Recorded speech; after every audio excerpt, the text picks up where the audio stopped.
بسم الله الرحمن الرحيم. الحمد لله رب العالمين، والصلاة والسلام على سيد الأنبياء والمرسلين سيدنا ونبينا ومولانا محمد وعلى آله وأصحابه أجمعين. أما بعد، عن أبي أيوب الأنصاري رضي الله تعالى عنه أنه حدثه أن رسول الله صلى الله عليه وسلم قال: من صام رمضان ثم أتبعه ستا من شوال كانت كصيام الدهر. رواه مسلم. اور كما قال رسول الله صلى الله عليه وسلم. بزرگان محترم عزیزوں اور بھائیوں، رمضان المبارک کا مقدس مہینہ آیا اور رخصت ہو گیا۔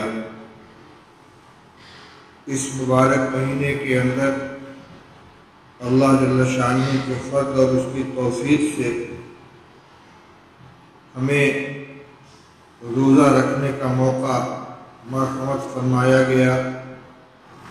اللہ کے بندوں نے اللہ کی توفیق سے روزہ رکھا، تراویح ادا کی، قرآن پاک کی تلاوت کی، نفل نمازیں پڑھیں، تہجد کی نماز ادا کی، جتنا ہو سکا آخری عشرے کو وصول کرنے کی کوشش کی۔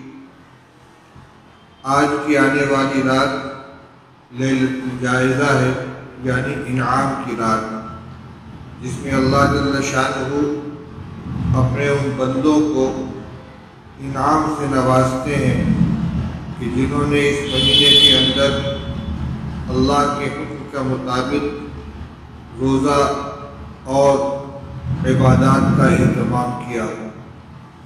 اب ہمیں چاہیے کہ ہم خود اپنے اعمال کا جائزہ لیں کہ ہم نے روزے کے آداب کی کتنی رعایت کی، قرآن پاک کی کتنی تلاوت کی، تراویح اور نماز پنجگانہ کا کتنا اہتمام کیا۔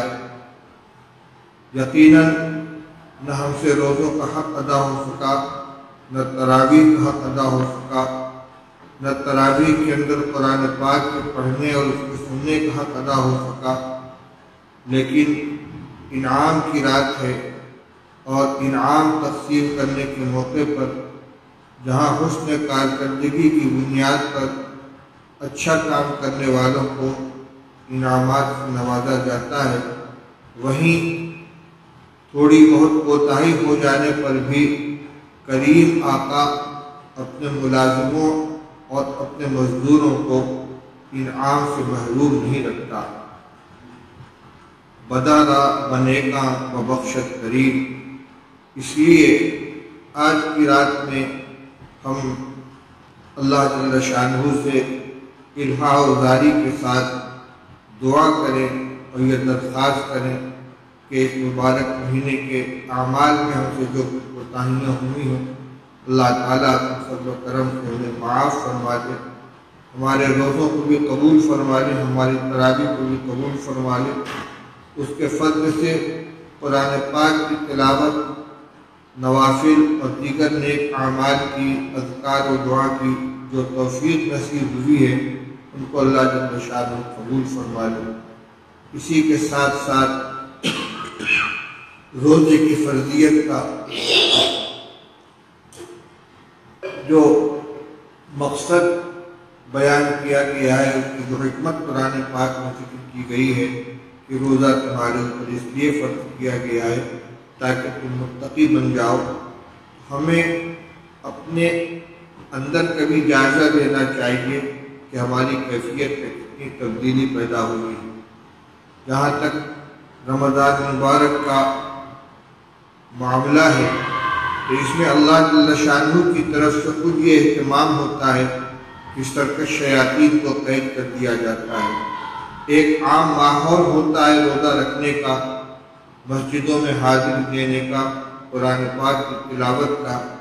اس لیے اس مہینے میں بہت سے وہ لوگ جو پورے سال نماز پنجگانہ کا اہتمام نہیں کرتے وہ بھی مسجد میں حاضری دینے لگتے ہیں۔ جو قرآن پاک کی تلاوت نہیں کرتے وہ بھی قرآن پاک کی تلاوت کر لیتے ہیں۔ اس کے علاوہ بہت سے ہمارے وہ بھائی جو دنیا بھر کی لغویات میں اپنے اوقات کو ضائع کرتے ہیں، گناہوں کا بوجھ اپنے اوپر لاتے ہیں، رمضان مبارک کے احترام میں اپنے آپ کو ان گناہوں سے دور رکھتے ہیں، بچا لیتے ہیں۔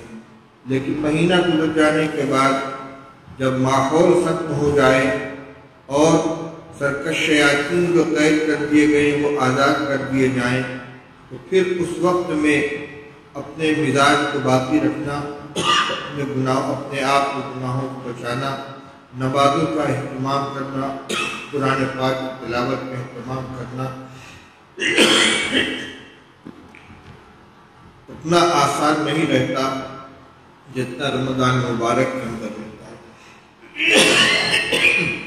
اور حقیقت میں اس کا جائزہ رمضان کے گزرنے کے بعد ہی لیا جا سکتا ہے کہ روزہ رکھنے سے ہمارے اندر اللہ کا کتنا خوف پیدا ہوا اور تقویٰ کی صفت کتنی ہمارے اندر آئی، اس کی ہمیں حفاظت بھی کرنی ہوگی، نمازوں کے اہتمام کی بھی حفاظت کرنی ہوگی، اسی قرآن پاک کی تلاوت کا بھی اہتمام کرنا ہوگا۔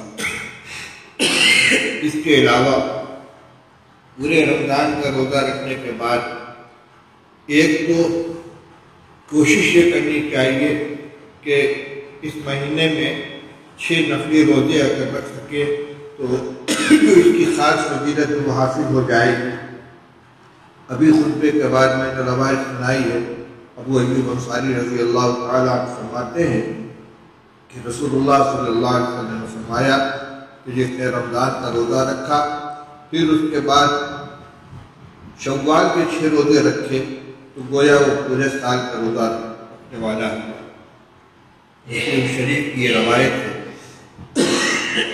علماء نے اس کی ترتیب یوں بیان کی ہے کہ اللہ تعالیٰ نے رسول اللہ صلی اللہ علیہ وسلم نے ارشاد فرمایا ہے من جاء بالحسنۃ فلہ عشر امثالها، جو قرآن کی آیت ہے من جاء بالحسنۃ فلہ عشر امثالها، کہ جو شخص کوئی ایک نیکی کرے گا تو اس کو اس کا 10 گنا اجر ملے گا۔ رمضان کا مہینہ چاہے وہ 30 کا ہو چاہے 30 کا ہو، یہ کامل مانا جاتا ہے، تو 30 روزے کا اجر و ثواب 300 روزے کے اجر کے برابر ہو جائے گا، اور پھر 6 روزے کا 60۔ اس کے اعتبار سے رمضان کے مہینے کے بعد شوال کے 6 روزے رکھ لینے سے گویا سال کے 360 روزوں کا خرچ مل جاتا ہے۔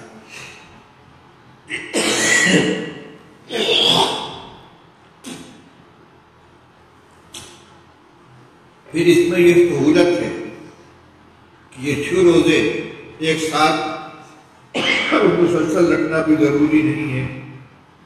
پورے شوال کے مہینے میں کسی وقت بھی روزہ رکھ کر اگر 6 روزوں کی تکمیل کر لی جائے تو انشاءاللہ یہ فضیلت حاصل ہو جائے گی۔ اس کے علاوہ خود رسول اللہ صلی اللہ علیہ وسلم کا نفل روزوں کے سلسلے میں جو معمول تھا وہ روایات کو سامنے رکھنے سے مختلف معمول معلوم ہوتا ہے۔ ایک تو یہ کہ آپ ہر ہفتے میں دوشنبہ اور جمعرات کا روزہ رکھا کرتے تھے۔ دوسرے یہ کہ ہر مہینے میں 3 نفل روزہ رکھنے کا آپ کا معمول تھا۔ اسی طرح عاشورہ کا روزہ رکھنے کا آپ اہتمام فرماتے تھے۔ محرم الحرام کی 10 تاریخ کو اور انتقال سے پہلے والے سال فرمایا تھا کہ اگر میں آئندہ سال زندہ رہا تو 9 تاریخ کا بھی روزہ رکھوں گا۔ ذی الحجہ کی ابتدائی تاریخوں میں 9 دنوں کا روزہ رکھنے کا آپ اہتمام فرماتے تھے۔ تو رمضان کے 1 مہینے کی روزہ رکھ لینے کے بعد کوشش یہ کرنی چاہیے کہ نبی کریم صلی اللہ علیہ وسلم کا جو معمول تھا پورے سال نفل روزوں کے سلسلے میں ایام 20 کے روزے یعنی 13، 14، 15 رمضان کے، یا شروع مہینے کے 3 روزے، یا ہر ہفتے میں سوموار اور جمعرات کا روزہ، یا اس کے علاوہ حضرت عائشہ رضی اللہ عنہ کے روایت سے یہ معلوم ہوتا ہے کہ ہمیشہ آپ جمعہ اور سوموار اور جمعرات کا اہتمام نہیں فرماتے تھے، بلکہ ہفتے کے مختلف دنوں کے اندر آپ روزہ رکھا کرتے تھے۔ تو جس کو جتنی سہولت ہو، اگر مہینے میں 3 روزہ رکھیں گے تو ایک نیکی کا 10 اجر کے اعتبار سے گویا پورا مہینہ روزے کے اندر شمار ہو جائے گا۔ بہرحال یہ آج کی جو رات ہے یہ اللہ کی طرف سے انعام کی رات ہے، اس کا بھی اہتمام کرنا چاہیے۔